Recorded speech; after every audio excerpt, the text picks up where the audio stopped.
এক পাগল মৌলবী এ তো জঘন্য কথা বলে ফেলছে যে আল্লাহ যেভাবে নবী রসুল নির্বাচন করতেন ওইভাবে ইউনূসকে নির্বাচন করছে। আমি বলছি এ কথার কারণে ওই মৌলবী কাফের। আমার লিখিত ফতোয়া আব্বাসী মঞ্জিলে গিয়েছে, আমি 3 দিন টাইম দিয়েছি, সে যদি তওবা না করে আমার মৌখিক ফতোয়া যাবে। মুসলমান, আল্লাহর হাবিব মুহাম্মদ সাল্লাল্লাহু আলাইহি ওয়াসাল্লামের মাধ্যমে কত বড় নিয়ামত দিন ইসলাম পেয়েছো, এই হিসাব তো তোমাদের নাই।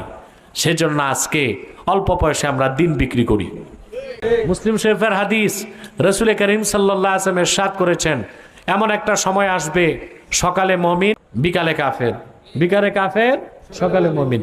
ইয়াবিউ দীনাহু বিআরাজিম মিনাদ দুনিয়া, সে তার ঈমানকে বিক্রি করবে দুনিয়ার অল্প কিছু সম্পদের বিনিময়ে। হচ্ছে এখন বিক্রি হচ্ছে। কত মৌলবী ঈমান নষ্ট করতেছে।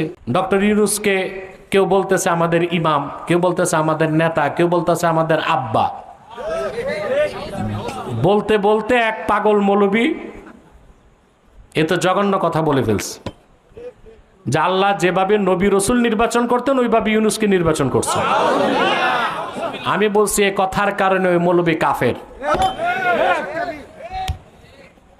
এবং আমার লিখিত ফতোয়া আব্বাসী মঞ্জিলে গিয়েছে, আমি 3 দিন টাইম দিয়েছি, সে যদি তওবা না করে আমার মৌখিক ফতোয়া যাবে। কিছু মৌলবী বলে আমি নাকি কথায় কথায় কাফের বলি। আরে তোমরা কাফের হও বলেই তো আমি কাফের বলি।